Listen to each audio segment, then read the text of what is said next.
Hey everyone, welcome to this live tech show. This is coming to you from Montreal, Quebec, Canada.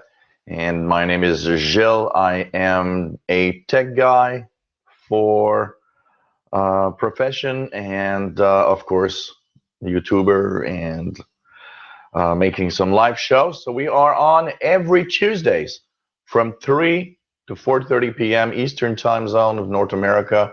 That's 2000 to 2130, roughly 90 minutes, sometimes a little more, depending on the number of questions. We do have a certain number of questions, of course, that are in reserve that have been asked this week, a few ones from last week plus this week. Sorry if my voice is slightly, I have a little bit of difficulty with vocal cords today, as there was a party yesterday that I was invited to, and of course, the bad guy that I am came home at 4 a.m. this morning. So I have the voice of a 4 a.m. guy. So we are live every week, and of course, you can send your questions about tech, anything about technology, to helpwithyourcomputers@gmail.com. That's the email address where you send your questions. I answer only the questions here. Don't post comments on the for questions below the video or things like that. I'm not looking there when I actually do the shows. If you do post a question there that I find interesting, I will probably pick it up. But during the show, helpwithyourcomputers@gmail.com. And of course, if you enjoy what we do, think about donations. Donations help us stay on the air, helps me continue making great videos, helping you out. You know, if I've been, maybe I've helped you with a problem, maybe it's some of the things that you are watching, you've learned a lot. Well, anything helps. You can send your PayPal donations at the Yahoo address that's here. And probably eventually I'll be like making another PayPal account with an easier to send to address. So keeps the show on the air, keeps improving the show by buying equipment. And of course, I understand that not everybody can donate, and that's quite all right. My promise to you is that these shows will always be free for everyone. And if anyone wants to participate or donate, of course, you're welcome. Any amount will help. So let's start with the questions today. And the first questions that I have today, and I answer part of an older question from Steve Mail in Aurora, Colorado. Where he was talking about the difference between different processors, and we'll talk today a little bit about 32 bits versus 64 bits. It also answers a question for Alexander. Alexander from Ukraine. Nice to have people from all over the world watching. It's really, really cool. I just love that. So, first questions, 32 versus 64 bits processor. What's the difference? What makes the difference in here? It all has to do with the architecture and the biggest address that a processor can process. And the thing is, when you have a CPU or central processing unit, the way it is built, it has a maximum of possibilities. So there's like a limit where it can't really process bigger numbers and bigger crunching than a certain limit, which is dictated by the number of bits of the processor. We see less and less 32-bit processors. They've been typically sent to lower priced devices.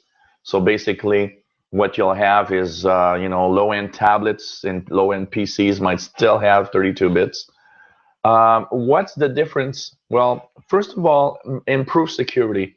A 64-bit processor has, in general, improved security over 32 bits because it is more powerful in the way that it can handle that security.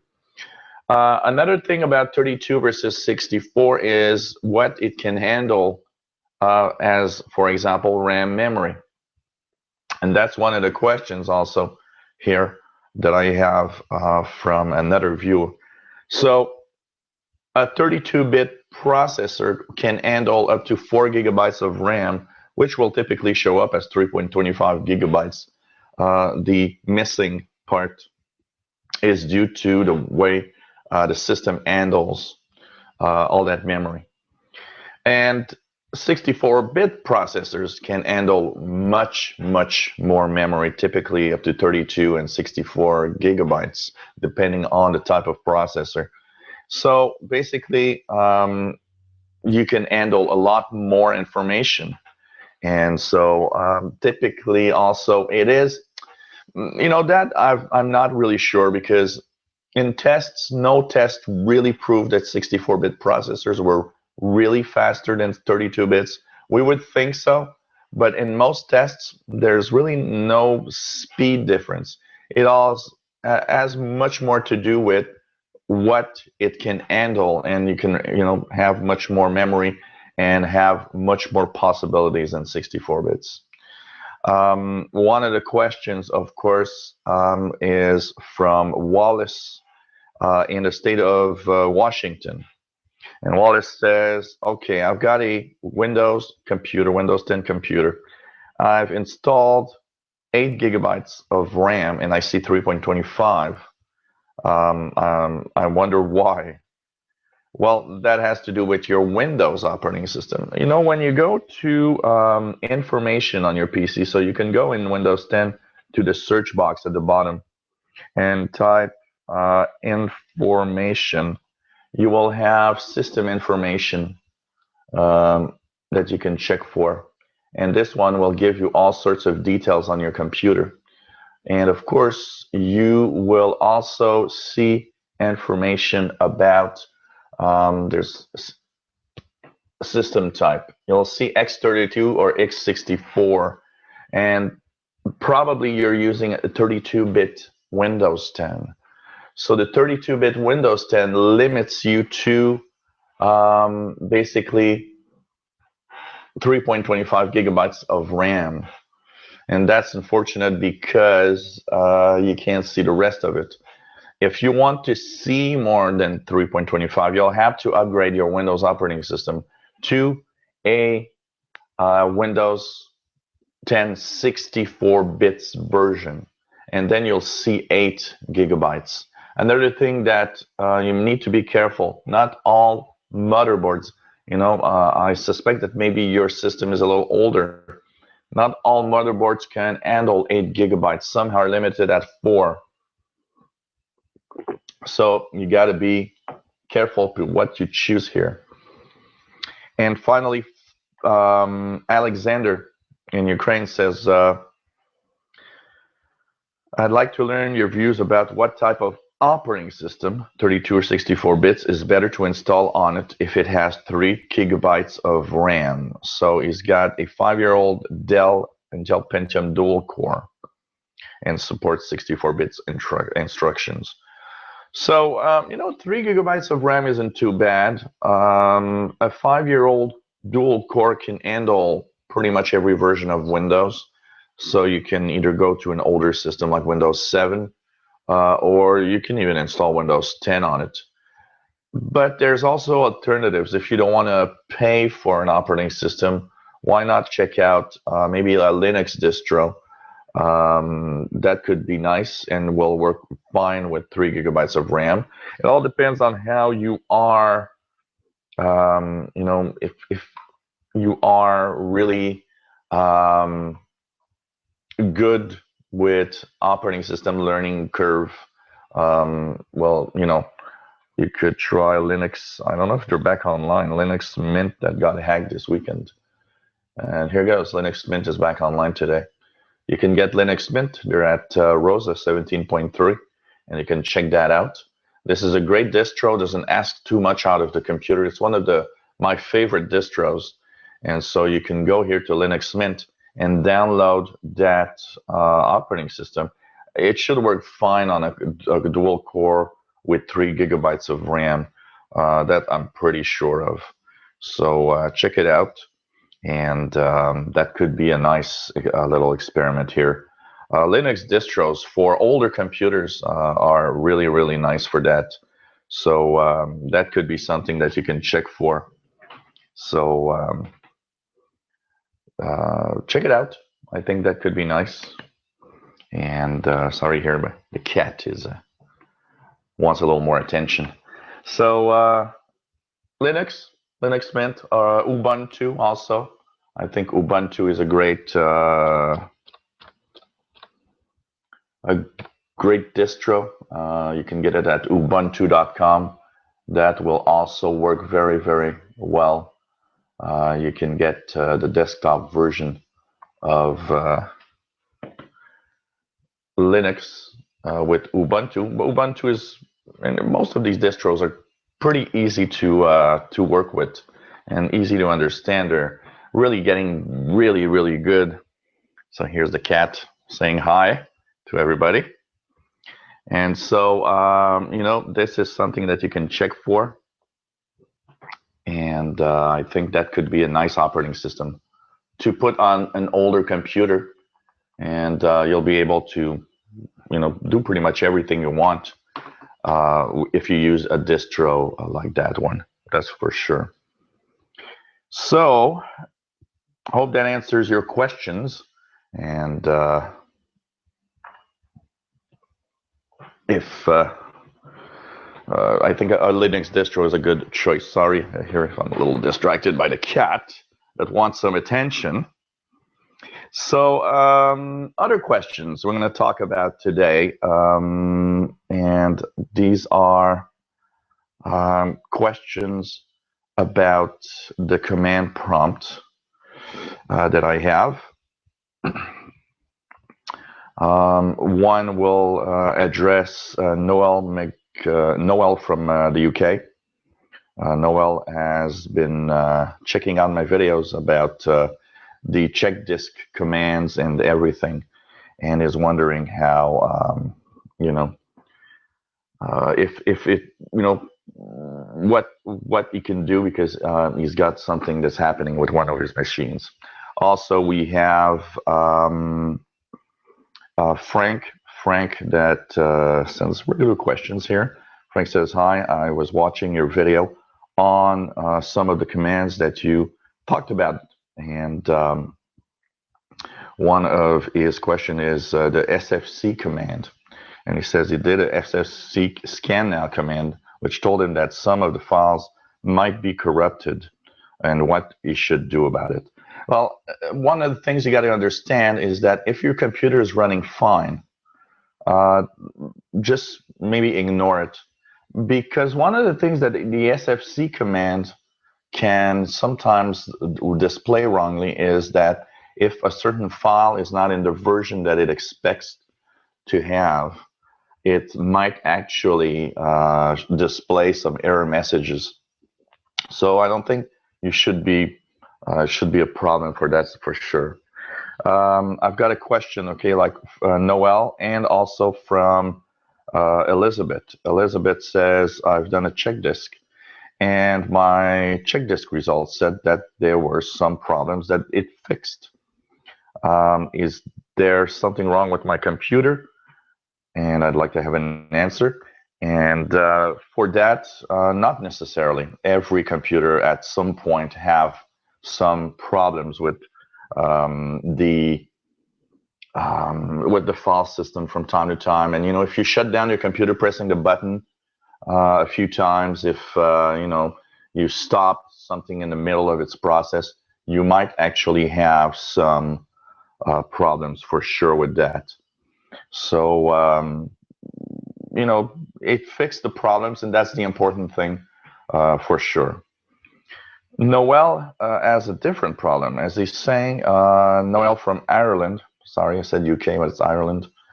I did a command prompt using admin rights to check both my computer's hard drives with the check disk /r command. And he says that its HP PC took 4 hours to scan. No reports at the end. Should there be a report? And the other PC is a Dell, and it's still scanning the hard drive at 7 a.m. and nearly 12 hours have passed, still showing 10% complete. Do I let it run, or is there a safe way to stop the scan? Very grateful for any input you can give.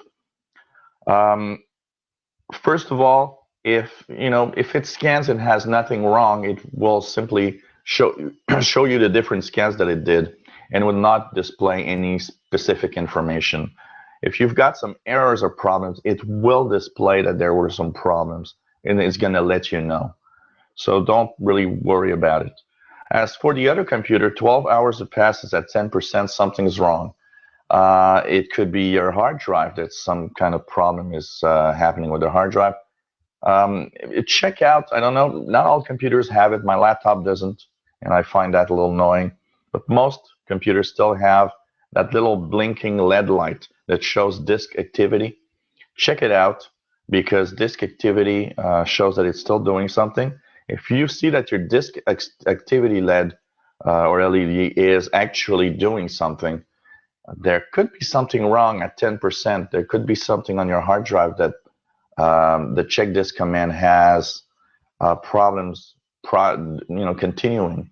What you can do, and don't be scared to do it, when you're doing a check disk, you can shut down the computer the hard way. Just press the power button, and you can either try to issue a check disk again and see if this time it goes through, but it might actually show that there's something wrong with this system. That is a possibility, I have to say. So it's something to check for, that's for sure. And then we have another question here from I'm trying to find, because questions have been sent at different times but are related to the same subject, so I often put them together here. Okay, the other question comes from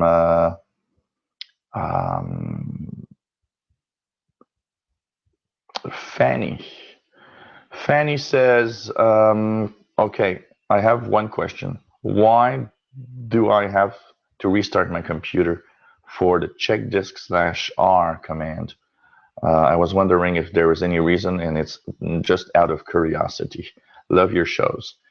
Thank you, Fanny. Well, there's a simple reason. When Windows is working on your computer, what's happening is that your computer, the commands like check disk, for example, cannot access all the files and all the places in your hard drive.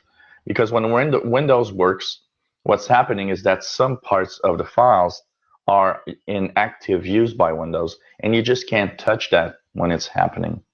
So when you do the check disk/R and it asks you to restart, is because it will do it before Windows actually starts and grabs all the files, and that it needs, to check every little part of the computer. So that's why you have to restart with a check disk command. So thank you all for your questions. Okay, remote desktop access problems, and this is Ricky Poole from Dallas, Texas. I'm having difficulty getting Microsoft Remote Desktop to allow me to remote desktop a Windows 10 machine from my MacBook Air. I saw somewhere that Windows 10 wasn't compatible with Remote Desktop for a Mac. Is that true? If so, do you think it will get fixed sometime soon? Is there a workaround? Yes, the Mac is compatible. You can use the remote desktop access from a Mac to remote desktop access a Windows machine. Now, you're trying to do it with Windows 10. I don't know what's the age of your MacBook Air, but make sure you have the latest version of the remote desktop app. That's very important for it to work. Also, I don't know how you're doing it. Are you doing it from Mac to PC directly from OS 10? Are you running a Windows machine and virtual? That could be a problem. Sometimes virtual machines have problems accessing everything. So that could be another problem. And if you've got problems, because remote desktop is sometimes a little buggy. I've tried it myself, and it doesn't always work the way you want.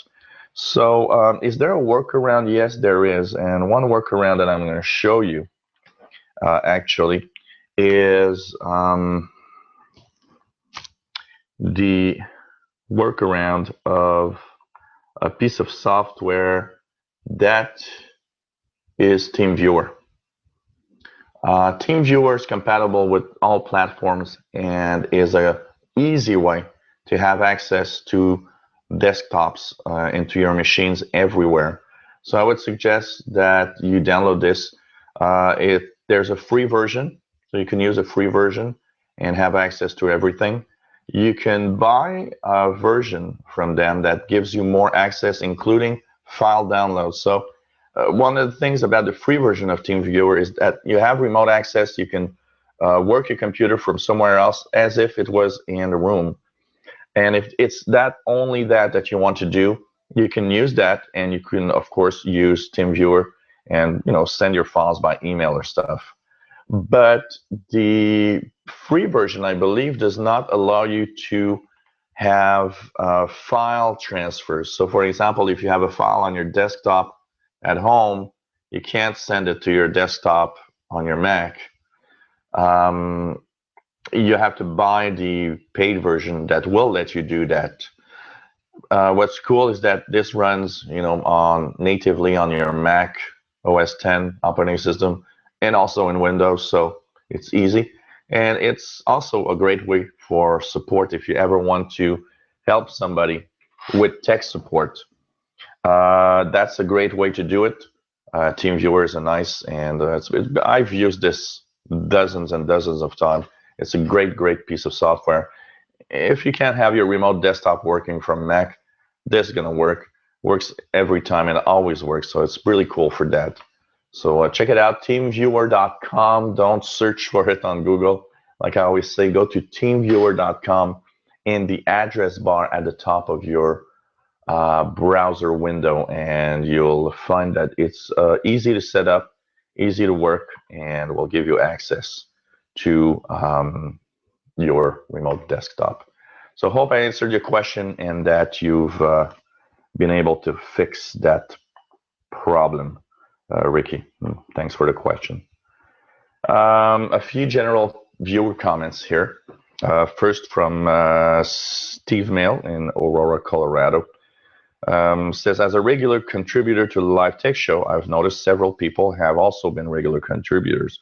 I wanted to thank them for their insight and great questions, and that there are issues that need to be repeated.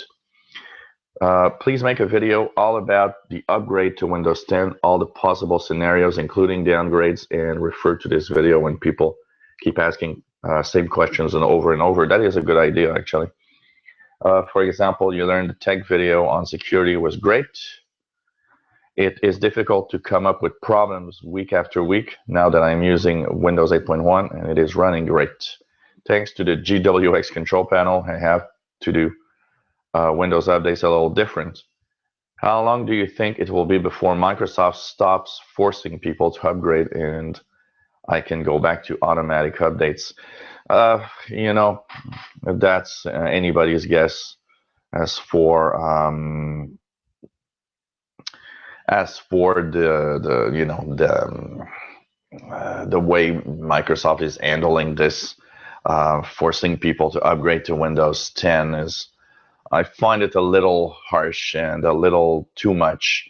They could back off a little bit. I think that would be nice. Unfortunately, they're pushing hard for Windows 10 and they want people to upgrade. And that's the problem. At least you have a tool like the GWX control panel that helps control this. But that's the way it goes, unfortunately. And I don't know. I would guess if the upgrade to Windows 10 would eventually become paid, I would guess that they probably would maybe stop annoying a little because they know now people have to buy instead of having free. This is not beer, by the way. It's a little bit of orange and anana, orange and pineapple. Anana is French. So juice with some water mixed in it to make sure my vocal cords can work for the rest of the show. I've got a question also from Sylvia. Sylvia says, I love your show, and I have a question, first of all, regarding the length of your show. I did like it when your show was 2 hours. Is there a reason why you've gone down to 90 minutes? And would you think of putting it back 2 hours? Thanks for your answer. Sylvia, the reason I changed a show length is that I've noticed that doing live computer stuff like this for 2 hours is a big job. I mean, it's a lot of concentration and everything. So I thought that 90 minutes would be a better length. And I also have reduced it to 90 minutes for two other reasons. The number of questions coming in are a little less than at the beginning, but not because I have less viewers. I actually have more viewers right now than I have generally had in the first shows. But not everybody is asking a question. So I thought that it would maybe be better 90 minutes. And if I have to, I could go overboard, 10 or 15 minutes to answer maybe the remaining question or two. And I think that's nice. And as for a question by Bill that is in the state of Montana, says, I love your shows, and I am really deeply saddened about what happened to your other Windows channel. Now, can you update us with what's happening with all of that, and if you would be moving from YouTube to another platform? Here's the thing. I still have no news about what's happening on the other channel. It's still suspended, and it's impossible to have contact with anyone there at YouTube. It's just incredible. And you know what? Even as of yesterday, I was talking with a friend of mine that is a tech guy and that works for a company as a tech guy. And we were talking about YouTube, about what's happening in my situation. And, we were really, really thinking about the alternatives. I was talking about twitch.tv or maybe Ustream. But the thing is, there's nothing out there, but absolutely nothing else that resembles what YouTube is. A way where you just post videos as you wish, where you can monetize everything. It's like, everything reunited in one website, and it's the only one that does that. And that's the unfortunate situation. YouTube dominates, and it would be nice to have competition from somewhere else. I was also talking, about the twitch.tv. And one of the things that I don't like about Twitch is its interface, which is not super cool, and especially when you have mobile devices to look for a show or to look for something. I have to say, all my options are still open. And yes, I might do live shows from another platform.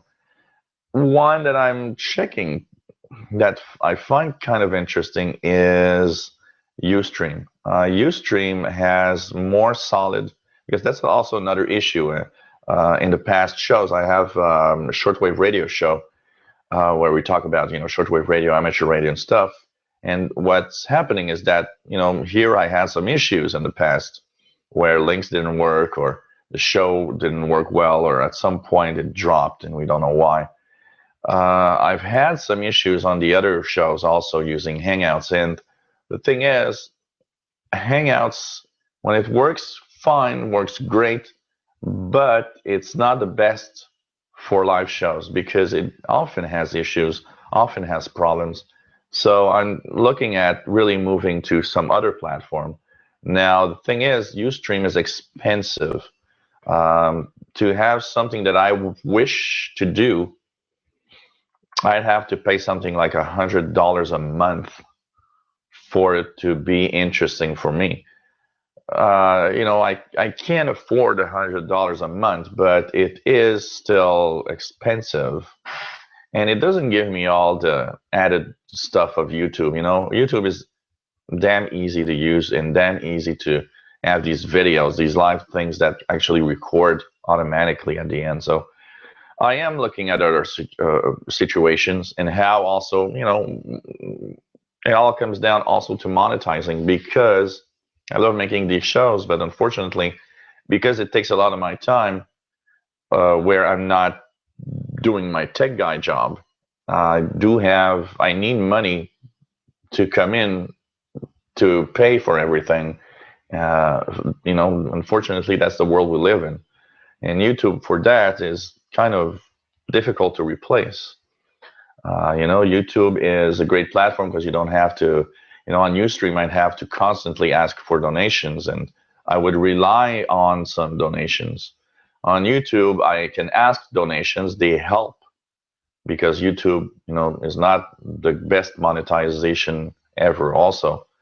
But I can still continue on without donations if there's nobody giving on YouTube. I would not be able to continue doing live shows like this on Ustream or Twitch if nobody donates. That's the thing. It's a very, very complex issue. But I want to, keep everything up, and I want to continue doing those because I really love it. And I want to continue with all of you for sure. John A. Potter says, hello, Joe. Quick note. Have you seen Hilly, the computer guy's videos? Looks like he had been having the same trouble that you experienced with YouTube. Interesting. Looks like you're not alone. And glad to see you're still at it. All the best, John. Thanks. Thanks to everybody. You guys have been sending me a lot of links, and I've watched all of them. Eli, the computer guy, and there's several others that have been hit recently by YouTube closing their channels. Some of them having YouTube. The videos are still there. You just can't monetize anymore. That hurts bad when you can't monetize. I'm just thinking here, on the channel that I'm making this live show, I was hit by a Microsoft strike once. And it was one of my videos that they didn't like for some reason. But of course, as usual, you don't know why they do it. And what happened is that it flagged the channel. And on YouTube, you've got 3 strikes. First strike is you get monetization, well, not monetization, but you get live shows disabled.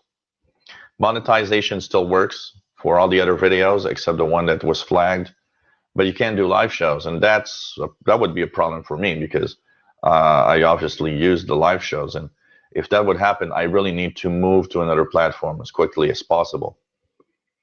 And of course, I've got backup solutions in case, but the other thing is that second flag.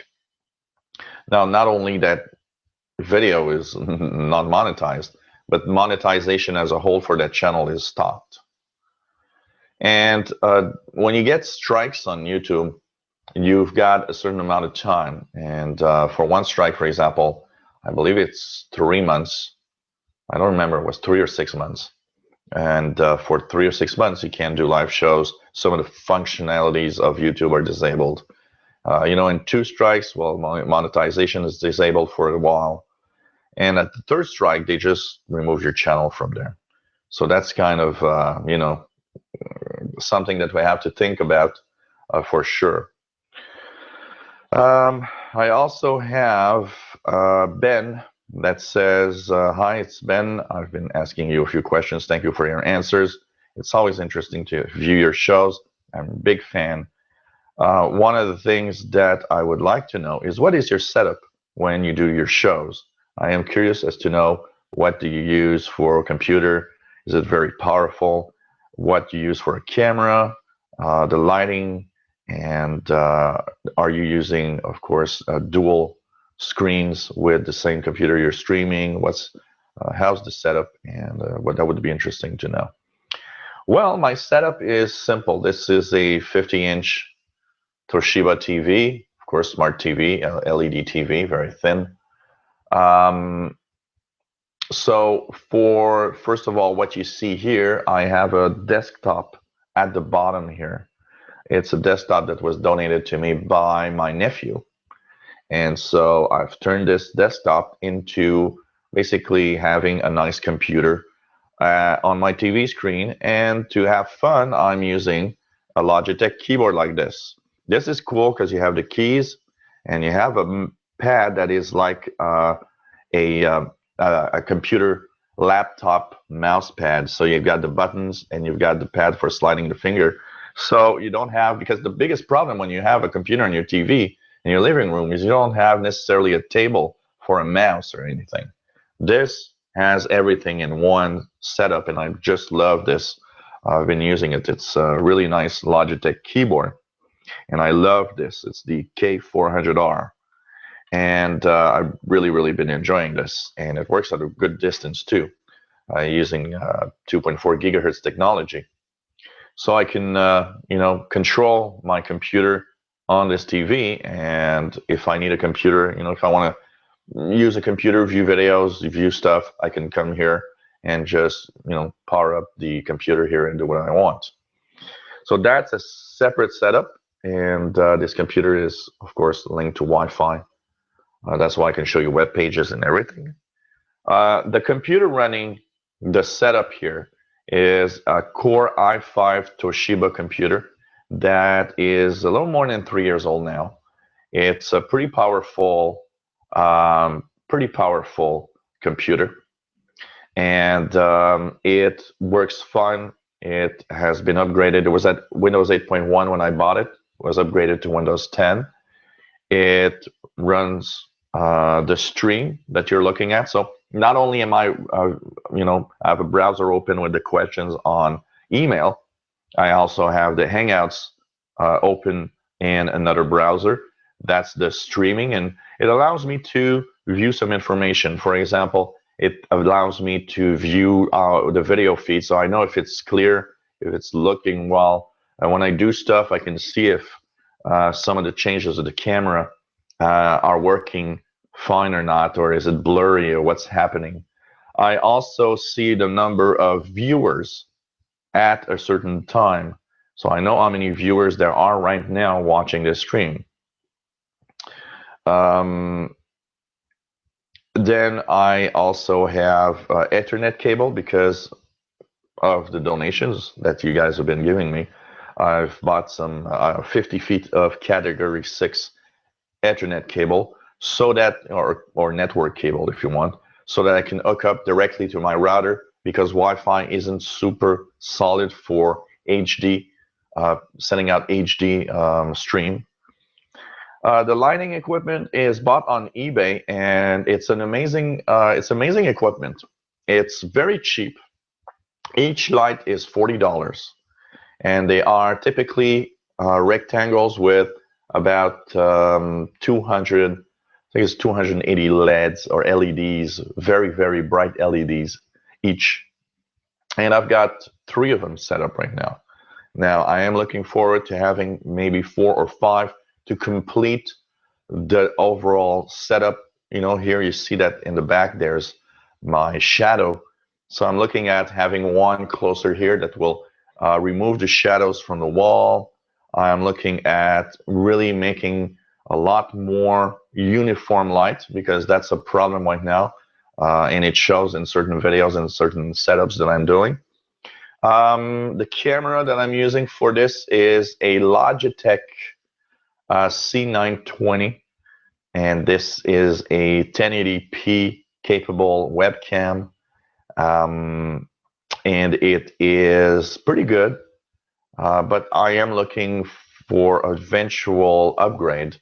One of the flaws that it has is the fact that for streaming to the web, it is only 720p. So that's why once the show is recorded, you might notice that my recorded show is a 720p show. That's because it is only streaming 720p. The only 1080p capability it has is with the Logitech Messenger. If I use the Messenger from Logitech with another user of Messenger, Logitech Messenger, then I have a stream of 1080p, which I find a little stupid. They should have done it for 1080p for everything. And finally, I've got a wireless microphone, which is the Movo WMIC50, 2.4 gigahertz wireless mic. Really, really cool. Batteries last about 4 to 5 hours on it. They are rechargeable, so I just put it on charge or put the batteries on charge. And basically, this also has been added thanks to the donations because, like I say, all the donations I get is for improving, not for my personal gain. And so thanks for everybody that contributed to making things better, more lighting, and slowly we're working in making things better for the shows. So thanks for the questions. It's interesting. I realize that not everybody knows how the setup is and what's working. So thanks for your question. Okay, a few questions about using PC or phone as a hotspot. So one of the questions first is from a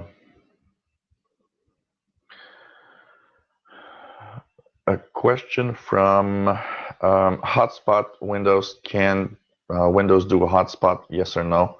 DJ Danny. DJ Danny. First of all, in Windows 10, when you go to the wireless network stuff, so if you go into the notifications, all settings, and you go into your network and internet, you can share your connections. So when you're connected, you have options for sharing that, and it asks you at the start. It tells you, do you want to share your connection? And that connection is will let you actually give out internet to friends, for example. And a lot of people at first were scared of that option because they were saying, yeah, but how can I know that it's secure? And basically, the Windows 10 option is when you set it up, it asks you, do you want to use that system to share out? And it will share your key with another Windows 10 device for sure. So yes, you can use a PC, a laptop as a kind of hotspot for other devices if you want to. But of course, that's in the case where you don't have a Wi-Fi where you are or anything, or you don't want to give out the information of your router to friends, for example. Another question from Mark. Mark says, hi, Gilles. I've really enjoyed your shows. I've been looking at your iPhone the other day when you were showing up an option, and it came to mind that I want to use mine as a hotspot for all devices around me when I'm not at home. Is that possible with an iPhone? And if yes, how do you set this up? Well, first of all, make sure that your carrier wants you to do so. Not all carriers lets you use your iPhone to do a hotspot. Because the problem is that some will charge, and that I find absolutely stupid, but some will charge to have your iPhone set up as a hotspot. So, first you need to know, is your carrier letting you do this for free or not? In my case, I'm with Fido, and they let me do this here. What you need to do is go into your settings on your phone. And the best way that I find is to use it as a Wi-Fi router. And what you do is you turn on Wi-Fi on your iPhone. Make sure that you turn on Wi-Fi, and then you go back to the settings and you have personal hotspot, and that you turn it on, and you will of course have a Wi-Fi password that you'll set up in here so that you can access. You can do it with Bluetooth also for some devices, but I always prefer doing it with Wi-Fi. It's much easier, and you don't have the hassle of trying to set up the connectivity with Bluetooth in your devices. Sometimes complicated, especially with an iPhone. It seems to be much more complex to connect your iPhone to Bluetooth stuff than a regular computer, say. And so by using the Wi-Fi hotspot, of course, you'll be able to share that internet with everything. As a tech guy, I use that a lot, because when I go to my clients, what I will do, of course, is when they have slow internet or no internet at all, I'll be testing their computers with my hotspot here to see if it works with my connection. If it works on my connection, but it doesn't work on their connection, pretty much maybe not the computer that's the problem, but the router or the connection itself. And another question that Mark has is it, a friend of mine told me that it could be dangerous. People would connect to my iPhone if I do so. Is it true? Is it dangerous to use? No, because it's technically like a router. So basically what you'll do is you'll simply set up a password, a WPA2 encryption. So basically, like your router is pretty secure from outside world because it has encryption for WPA2, your iPhone will do the same. It will actually require you to enter the password in order to connect. And that's why it's not really dangerous to do so. So I wouldn't be scared about that for sure. And it's a great thing using your own connection. And you know what? If you have enough of data, another thing, not only is it not dangerous, but even when you're in a hotspot, say you're in a restaurant and it says, or a bar, and it says they have free Wi-Fi. If you've got a lot of data available on your phone, you know what? Instead of connecting to that place's Wi-Fi, the public Wi-Fi, connect through your phone. You'll be on your own little connection, which will be super secure. It will be like being at home. I do this all the time. When I go to a bar or to a restaurant or any place that has Wi-Fi, it's not complicated. I connect to my phone. I know I'm on my own network. I'm on my connection. Nobody can do anything about it. When you connect to a Wi-Fi hotspot in public, well, it is somewhat dangerous sometimes. Some people hang there just because they want to hack into other people's computers. So, you got to be careful with that for sure. For sure. So, Ricky Paul, I was delayed, so I just got the end of your answer for my remote desktop question. I will definitely try TeamViewer later tonight and watch a recording of this live show after it is posted. Love your shows and your attitude, Jill. Hang in there, man.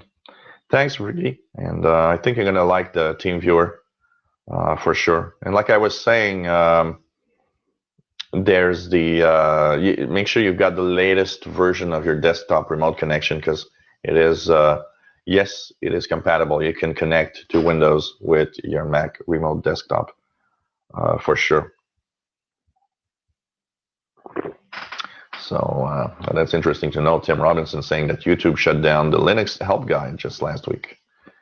Oh man, what's happening with YouTube? It's all automated, and that's the biggest problem, the automation.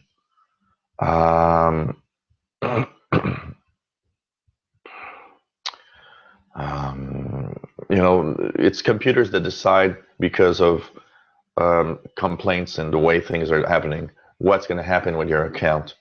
And one thing for sure is that it's damn complex, and they really need to make things better. They need to improve upon the way it's happening, and I think they need to update to today today's needs. And I still think people that have a minimum number of viewers, some kind of hotline that you can use, they could simply say, well, if you've got at least, I don't know, 10,000 viewers, here's a special place you can go to for help when something happens. Networking in Windows. So, Douglas Elliott says, I can't find a way in settings to locate and link to my family's other laptops. My Windows 7 computer had access to my wife's Windows 7 laptop, and we could exchange files easily. I can't locate either Windows 7 laptop on my Windows 10 laptop. Can you help? Yeah, it probably has to do with the way that the setup was done at the beginning.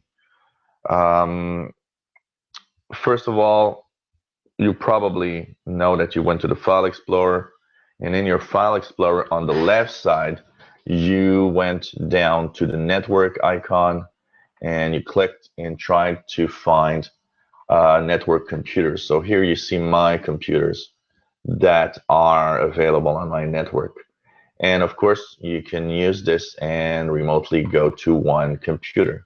Now this one can't because it's not open, but you could, click and have access to user files and so on. They've changed a little bit the way Windows 10 works in the network center. So what I would suggest that you do first of all is also check your home group. So when you're on your File Explorer, on the left you have network, you have home group, and it says share with other PCs. Now, creating a home group will maybe help you connect to the Windows 7 machines. Make sure that the basic home group name is the same on every computer. That's the first major issue with networks. Oh, I don't see my network. And you don't see it because you're not on the same home group. So make sure that you have the same home group. So you can create the home group here. And by creating it, give it the same name that the home group of your Windows 7 computers have. And it should work. Other things that you can try, and what I would, there's a lot of problems in when you have different versions of Windows and you try to access the network with that. One of the major problems and major issues that you might have is the fact that it can't see the other setups that you had of home sharing. So what I usually will tell anyone is redo the setup of the network. Start over on all the machines. And I think it's going to be easier like that because you'll be able to share with every machine. When you set up a Windows 7 network from scratch, you will be asked if you want to have save a file to use on other computers. And that's really cool because what happens is when you do the network, you're going to save that file, put it on a USB thumb drive, bring it on your Windows 10 computer, click on it. What it's going to do is redo the network in your Windows 10 machine to match perfectly the network settings of your Windows 7 machine. It's a very easy way to set up the network between the computers. So that's for sure. Another thing, make sure that go down on your internet connection on the taskbar, right click, and go to Open Network and Sharing Center. And here you have at the left side, change advanced sharing settings. Make sure that you have turned on automatic setup of network connected device. Turn on network discovery. If you don't want the automatic, you can remove this check mark and try to tweak the settings yourself. So by removing it here, you'll be able to tweak a little more. Make sure you have turned on file and printer sharing. There's the option allow Windows to manage home group connections, which is recommended. I personally don't want to use the other option, which is use user accounts and password to connect. That's always a little complex. And make sure that in all the settings of networks, make sure that you turn on sharing so everyone with network access can read and write files in the public folders if you want to use the public folders. You can also make sure that you change. Sometimes what happens if you've done it in the old style, Windows 10 by default is at 128-bit encryption to protect file sharing connections. Try to enable file sharing for 40 or 56-bit encryption. If you see your Windows 7 computers appear, it might be that you have been using older encryption type for sure. And I always, in my own network, because it's my own network, if you have only your wife's computer, your computer, and another Windows 7, and they're all in your little network, turn off, the password protection sharing. That is the most annoying option when you're in the home network, and you don't need that for your inside network. It is required or better for a network, for example, in a workplace because it protects, but in a home network, turn off that option. Click the Save Changes. Make sure that you restart your computer because once you've changed this, if you apply and save the changes, what's going to happen is that they won't be in effect automatically immediately when you actually change the settings. So restart, and that's pretty much how you're going to do it. And then you should have your things happen and things showing up in the network option. So if you go into the left side, hopefully you'll click and you'll see the computers appear and you'll have access to them. And restart, that option where I went here to the connection, restart all the connections, redo all of them. I think sometimes it's just less complex to restart from scratch all the computers than to have Windows 10 trying to connect to Windows 7 and you're unable to see the computers, or you see the computers, you're unable to access the computers. Sometimes it's just crazy. And don't forget, like I said, in the Windows 7, when you create a new network, of course, you'll be able to have that little file to set up that you can click in Windows 10. And, you can also right-click on some files and folders, and you can share these. So here you have a file, for example, that you want to share. When you right-click on it, you have Share With. You have Create or Join a Home Group. So try to use that also. You might try to use that with your Windows 7. Or you'll see names of other computers on your network. You can also click specific people and try to connect through here. And then you'll have a possibility to, share that with other computers. Like in Windows 7, you have the share option when you right-click a folder. You have the share option, and you have the same options to share with everybody. Common problems with networks: mismatch of the network names. So, the home group is very important because if your home group is named, Windows, and in Windows 10 it's named network, that can't match. They won't see each other. The network names need to match if you want to see stuff. And good luck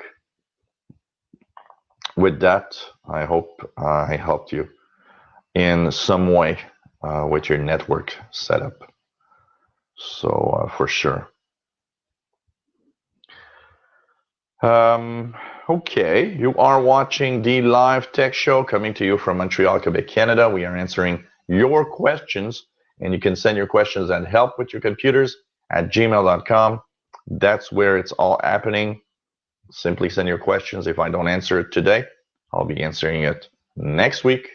That's for sure. We are on every Tuesdays, 3 p.m. Eastern Time, 2000 hours Universal Time.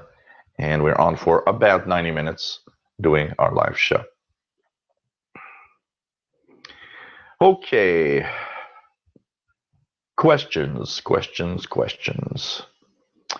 Let me just check here.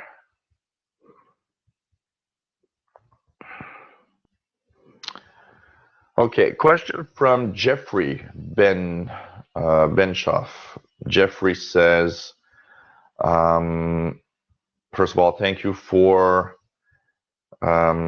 sticking it out on YouTube despite the difficulties. I like your new series on antivirus and look forward for your next series of topics. On to my question. Since I have Windows 10 on multiple PCs now, I'm wondering about the Windows Store for each computer, Windows tablet. It appears that I will need to install all the apps that say owned in my Windows Store. Is it true? Or is there a streamlined way of doing this that I may be missing? No, unfortunately, you'll have to go and click and install them individually. There's no automatic way of installing the apps on multiple machines. I did go through my Windows Store here today to see if maybe in the options there would be an option for that, but it really doesn't seem like there's a streamline of anything that you can do or use to have the apps automatically install on other machines. So when you actually have apps on one machine and you see, for example, here owned, all the apps that are owned, if you want them, you'll need to install them on the machine. And the reason why it's not streamlined, I think, is also an obvious one. Yes, I understand that you might want, in your situation, all the apps that you've bought or you've downloaded from the store on all machines equally.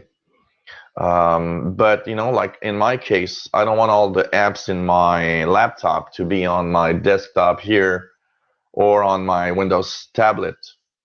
I want to choose the specific apps that I have in different computers. So here I'll have apps, for example, like Netflix, because I want to watch, maybe watch a movie sometime. I'll have it on my laptop, but I don't want it on my tablet, for example. Stuff like that. So, yes, you'll have to click each apps, and if you have a lot, I understand why you might want to streamline the, but I'm not aware of any way you can streamline it so that it installs everywhere also. So, and he's got a suggestion, and I'll be checking that out, Jeffrey. Suggestion, possibly review Prev or Pray. Is Prev or Pray? Pray. The PrayProject.com. It is a tool, a lot like Windows, location for this device. If it is lost or stolen, except they go a step further and pinpoint the exact location of the device. It takes screenshots of your desktop and flashes your webcam to take pictures of the felon who took your computer. I haven't been using it for a long time, and I think it would be beneficial for our listeners to know about it. Yeah, thanks for the suggestion. I'm going to check it out and look for probably in the next few days a video where I'll talk about this option for sure. And thanks, Jeffrey, for your comment and suggestions. We've got a question also from Steve. Steve in the UK that says, hi, I am having some problems with the Windows Store, crashing, not opening. Now, I've seen this, and it seems to be a very common issue. Anything that I could try for to have it crash. And by the way, I did try that Windows reset command, didn't work. Yeah. The Windows Store on some computers is effectively broken. And even though I get much less comments, I used to have a lot of comments about the Windows Store. It used to be that daily people would come and say, look, my Windows Store is broken and it doesn't work. You've tried the reset command, so of course we're not going to show it. What I would check for, because it seems to be a major issue, is the clock. go to your clock and date, and go into date and time settings over here, and make sure that you know, do a few things, like for example, remove the set time automatically, then go and set it manually instead, so you'll be able to actually change it. So click the change date and time to make sure that you change everything. You can change your time zone also. So when you know, go to the date and time settings, you can set time and date. You can change the date, time, and the time zone. So play with that. And after you've done playing with that, so here you have change time zone, reset everything back to your time zone, your actual time zone where you are. Go back into the options where you will actually have your clock set time automatically again. And once that is set back, try your Windows Store. It's amazing, but I would say that on the issues of that, about 80% of the people that had issues with the Windows Store did that. Make sure also that in your settings, the actual time zone is the correct one for where you live. When it is incorrectly set, Windows Store sometimes crashes. So for example, here I'm in the Eastern time zone. So know your time zone and make sure that you're in the right time zone for the clock. That's for sure. And he's got a last question and says, I would like to have your honest opinion of the Windows Store. Do you use it and do you like it? I'd like to know your opinion on that. Well, I do like the Windows Store. I like the fact that you go to this app to download programs and apps and games and stuff, because what I like about this is how easy it is for people that are not real good with computers to get games, to get apps on your computer. It's, you know, no more install, next, and going through a million different options.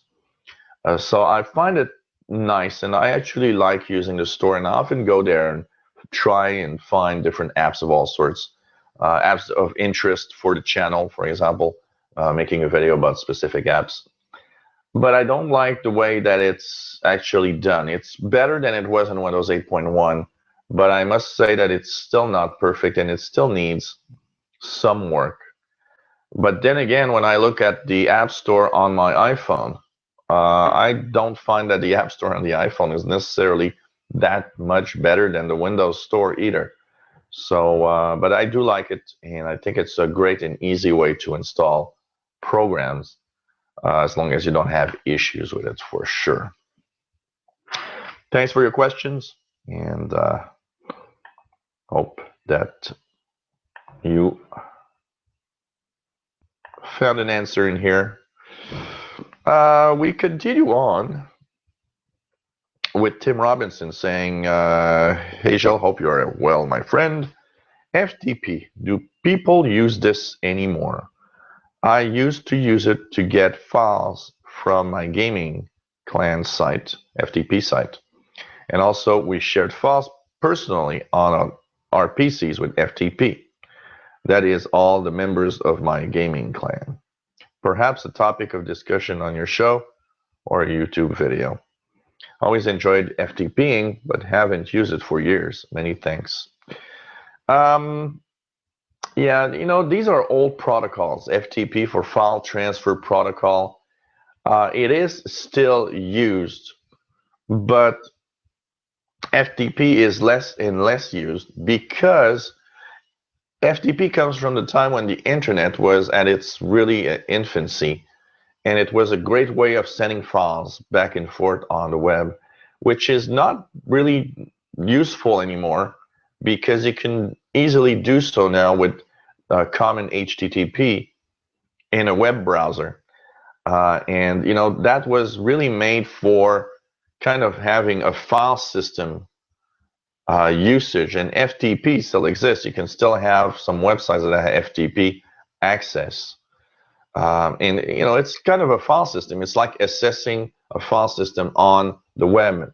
But the reason why it doesn't really, isn't really popular anymore is because that's complex. People need to understand the file system, how it works, and how you could create folders and transfer files and stuff. So it's much easier to use a web browser today with the HTTP protocol to simply use a product like Dropbox, for example. Easier to manage pretty much for everyone. And FTP, is a little complex. It's almost like a command line. So you have to sometimes access FTP in weird ways. And sometimes you had an FTP client on your computer, and that FTP client would allow you to basically work like if you were working on your hard drive with the File Explorer. So it's much easier today to do a thing like that with basically your web browser in Dropbox or OneDrive. It's easy, and the apps are there, and they're easy to use for that. So you don't have to go crazy about it for sure. So it's going away slowly. FTP is going away slowly.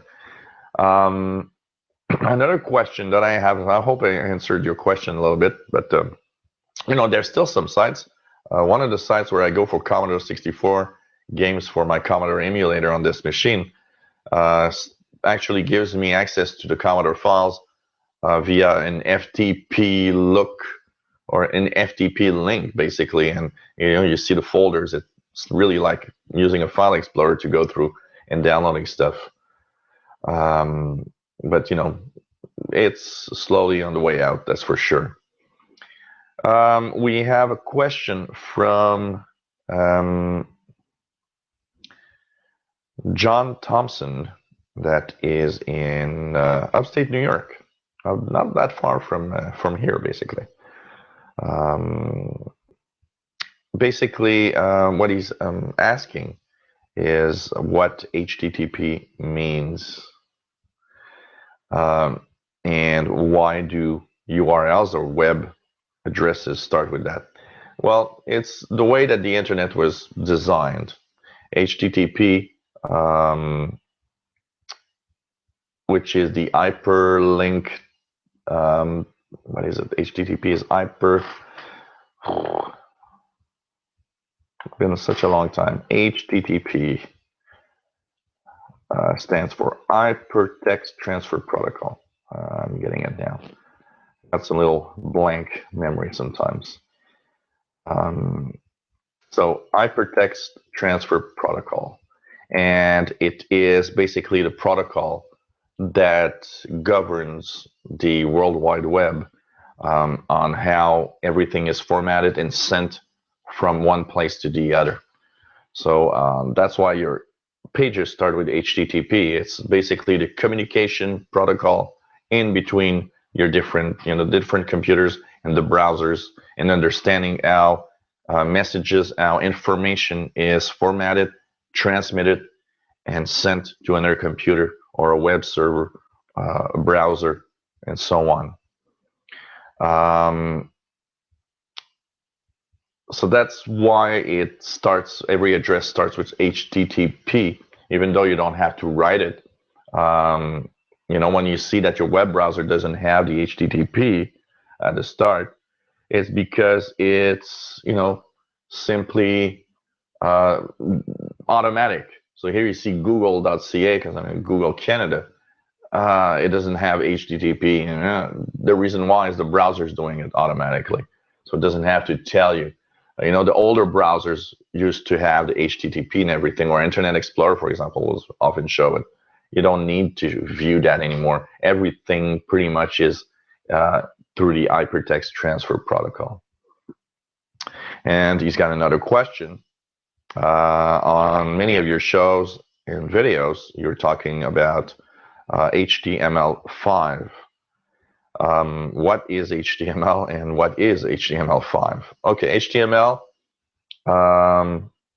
is the hypertext markup language. It's basically like a programming language that is used to display correctly a page. So say you go to a web page. Let's go back to previous here.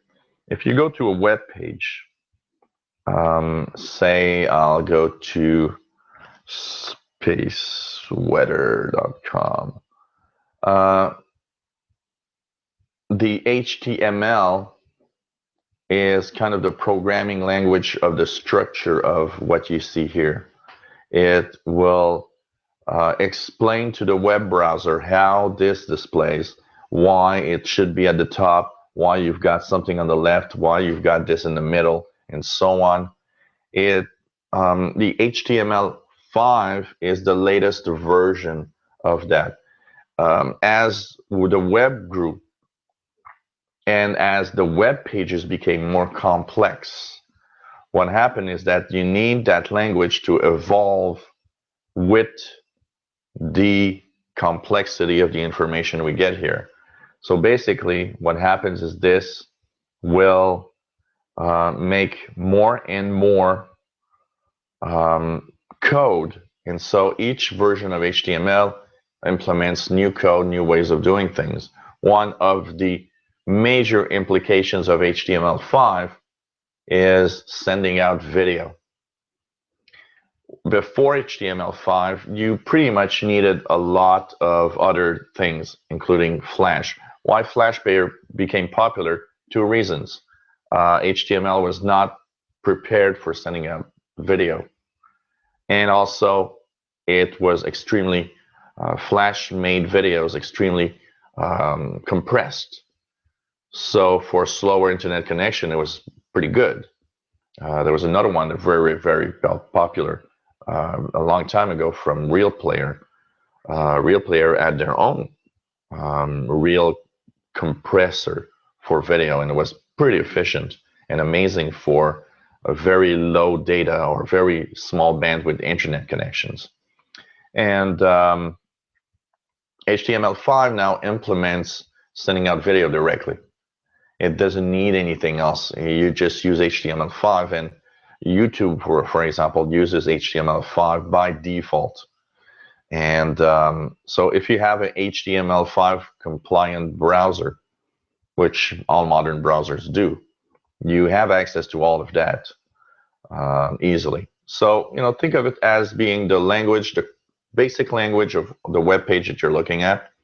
And the reason why we're at different versions, for example, eventually we'll be at HTML6. It adds new features. It has new possibilities to your web browsing. That's pretty much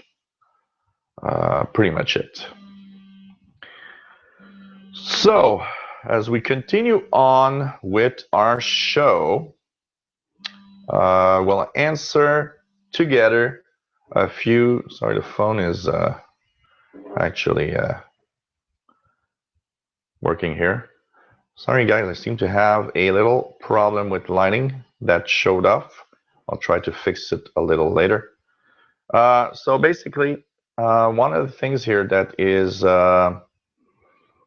interesting is a few questions. One from Viper the Bookman, which is talking. First of all, don't feel bad. Viper the Bookman feels a little. It feels like it was a little bit of a problem of his when I was talking about netiquette, when we're talking about uppercase and everything. And he says, well, he feels like I was talking about him, which it was not the case, by the way. We were talking about really another user on the channel that had posted something at some point, and that Tim talked about. So Viper the Bookman, first of all, will answer your question in a form here. We'll answer also Dan's question. Dan says, hi, I have a question. Can I move my Windows 10 paid version, which is a home version that he bought for his computer? computer crashed and he decided to buy a new computer and install Windows 10 on it. Can I move that from my old computer that stopped working to my new computer? Okay, that is going to be answered here for sure. First of all, Viper the Bookman, you get for when you buy Windows, you get a license for one install. It's very important to know that. So you buy your license for one install, and that is the only install that you have. You could not use that install on another machine at the same time that you're using it on the first machine. That is not legal, and it wouldn't work anyway because it will see that it's not the same machine. Okay, so one thing for sure. If you have one computer that has a free Windows 10, free Windows 10, and the other one is a paid Windows 10, that's fine. There's no problem there. You have, access to a paid version and a free version. That's okay. It's gonna work. It's fine like that. Don't worry about it. And when a PC dies, when a motherboard dies or anything, if you had a paid version of Windows 10 on that machine that died, and you wish to transfer it to either a new machine or you've changed the motherboard that died in your computer and now it's back in working order, you have a paid version of Windows 10, you are allowed to transfer that to that other computer, or you're allowed to change it to the new motherboard. But you have to call Microsoft because it won't do it automatically. What's going to happen is you're going to install it and it's going to say, "Now this I can't activate. This isn't the machine I'm supposed to be on." So what's going to happen is you're going to have to call Microsoft and tell them my old computer died or my motherboard died, got computer fixed, want to activate the paid version of Windows on this new motherboard or this new machine. That is legal. It's just as long as the install is for one machine. But if your computer is with a free version of Windows 10 that you upgraded from, that will not be allowed. It won't work. That's for sure. So hope I answered everybody's question. And don't be scared about your motherboard dying. It's very, very, very, very, very rare. It can happen, but it is really, really rare. Here we have questions from the start menu. Chris Bennell. I've enjoyed many of your videos and like your approach to technology and Windows questions. So I would be interested in your views on the subject of the Windows start menu issues. As I expect, many people have issues with the Windows start menu suddenly stopping working. When the message or Windows start menu appears to be broken. The only way to continue is to right-click on the Windows 10 icon and use the menu options that come up from there.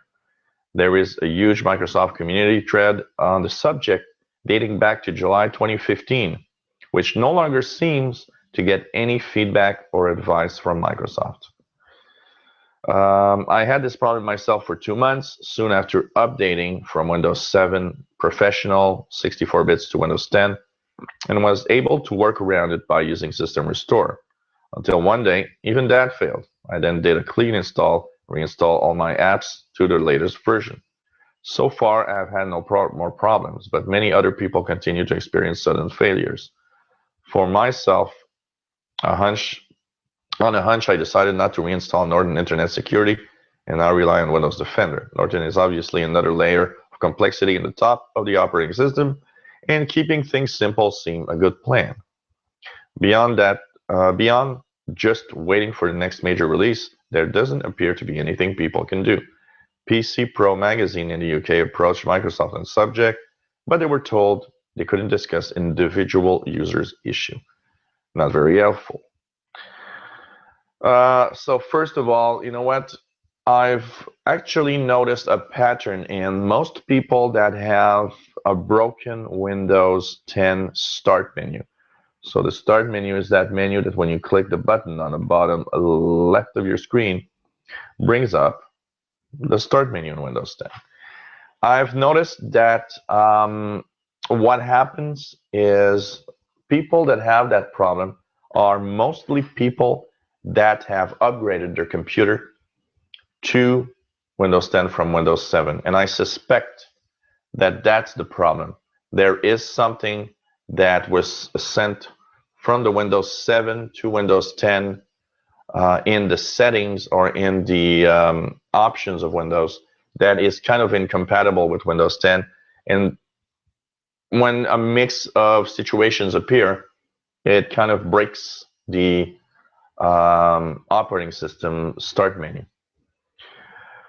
So I would think, and I've looked a lot at some of the posts and at some people with broken start menus. When you clean install, you usually never see that problem. I have not found a lot of people that have the broken start menu when you clean install. And that brings me to what I am always a little scared of, and it's when you upgrade your operating system from an older operating system. So you've upgraded Windows 10 from a previous Windows 7 or Windows 8. It's always a little risky. You're taking all sorts of protocols, all sorts of things from the old version of Windows that are being sent to the new version of Windows. And that's kind of risky, and that's the kind of problem I believe there is. So basically, that's what's happening here. And I do think that the broken start menu comes mostly from the fact that you have upgraded from Windows 7. I'm pretty sure. And most people will probably do that. And the problem is, a lot of people are stubborn and don't want to clean install. And it's personally, I always think it's not a good idea to not clean install it instead of, like people want to keep everything because they don't want to back up and they don't want to take the time to do anything. So they go from an old version of Windows to Windows 10, have issues, unfortunately. One possibility that I was thinking about that might work, by the way, is that if anyone is stuck with a version of the start menu that doesn't work, what I would think would be a good idea would be to maybe go on and check for either Start 8 or 10. I think Start 8 for Windows 10 exists. That is an alternate start menu for Windows. And also there's the free one, which is, man, I forgot the name, Shell, Classic Shell. Classic Shell is another alternate start menu. And you know what? I would tend to think that if you use an alternate start menu like Classic Shell, that you might actually have a working start menu again, because it typically creates its own start menu. So maybe using Classic Shell to change your start menu will at least give you a start menu that works and does what you want.